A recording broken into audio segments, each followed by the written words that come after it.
I wouldn't really call enforcing a vaccine mandate closing off the church or having it be exclusive only to a certain group of people. I think this is a matter of public health. We're in a global pandemic. And if churches want to protect the most vulnerable, then yes, indeed, they should allow those who are vaccinated to worship. There are always other options for those who have chosen not to get vaccinated. As we've seen over the last year and a half, yearly, we found ways in making services more accessible. There are online services. And so people will always have options. Attending church in person is not the only way to connect with others.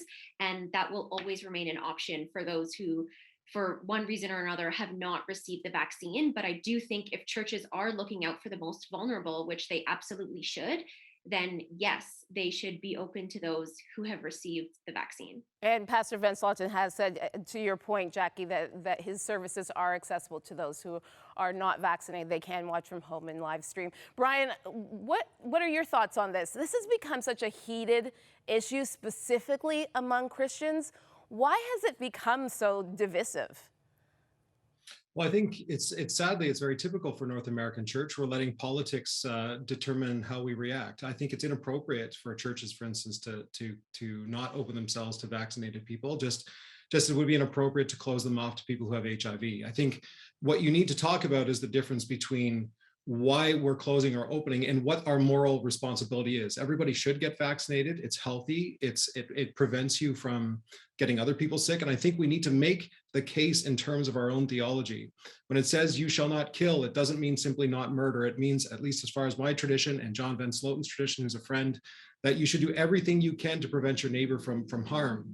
And I think that that's matter. It's a moral responsibility. But I don't think necessarily that it implies a necessity to close off certain places for those who haven't gotten vaccines.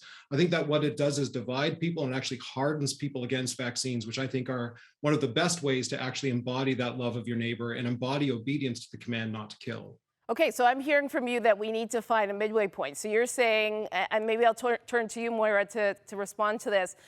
What is more paramount, taking care of our neighbors and loving our neighbors, or protecting our rights? What should we be concerned about as Christians?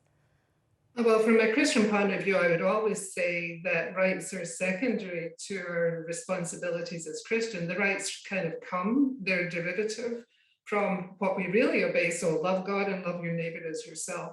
So I would take that as fundamental. So I think in terms of access to churches, it was shown during the pandemic pre-vaccination that it could be managed perfectly well as long as all the other safety precautions are authenticated. Moira, I also want to ask you this question. How about the ethics of the vaccine? Is it ethically wrong to force employees? We're hearing more employers saying that you have to be vaccinated in order to work in an organization. Is that ethically right to force an employee to get the vaccine? No, I don't think it's ethically right to force someone to have a vaccine. I think there's the two-sided aspect to this, that the employer has a responsibility towards all of his employees, and I think public health might demand a vaccine, and therefore the employer would be justified in saying that you either have to be vaccinated or you take the consequences. And the consequences may involve self-isolation, being away from a job for a while. It may even get to the stage where an employer may have to pay the equivalent of sick leave, if you like. There are many ways, I think, that could be organized so that we're not actually talking about using legislation to coerce people into accepting vaccines. If it's truly against their conscience, I think that those other measures have to be taken first. Jackie, how about you? Have we become too complicit when it comes to vaccines and mandates? Some people would say we have been. I think, to be honest, that this entire conversation needs to be in context of globally what is happening. And in Canada, when we look at vaccination rates, which are basically at 70% of people who are fully vaccinated, we put that in context with 30% of people globally. And I'm based in Kenya right now, where 2%, less than 2%, actually 1.6% of people are fully vaccinated, that it almost seems and feels like a mundane conversation to be having. People have had opportunities and access to receive the vaccine. They have so much information at their fingertips. And there are people who are hesitant, and I understand legitimate concerns and hesitancies, and there are always people who will answer their questions. But it has really been disappointing, and it has blown my mind to see people talking about not wanting to get vaccinated and being concerned that their workplace will mandate it, particularly those who are working in healthcare settings.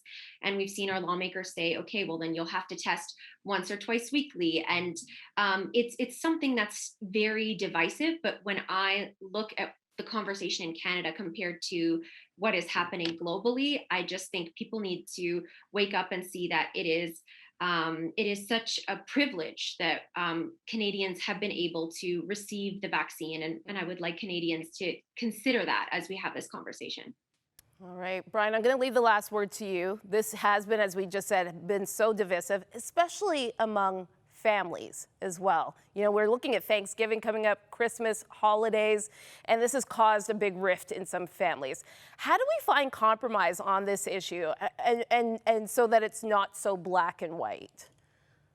Yeah, I think it's important to understand that many people are upset at the way the government has acted early on other issues unrelated to vaccines. So they may be frustrated, I think rightfully, with certain church closures or school closures. What that's happening is that's clouding everyone's judgment on the question of whether vaccines are safe and effective. And I think it's important for us to think separately, separate those things. Let's think about what does it mean to protect one another, to respect one another. And actually, let's look at our own theological traditions for doing so, including the fact that science emerges out of Christianity. And I think that's an important thing to consider and to act actually a bit with grace. I think what is often common in our society is there's a deep drive for polarization. Political parties like that, Twitter likes that, and we can be an example of a community that doesn't have to do that, that can take a different path.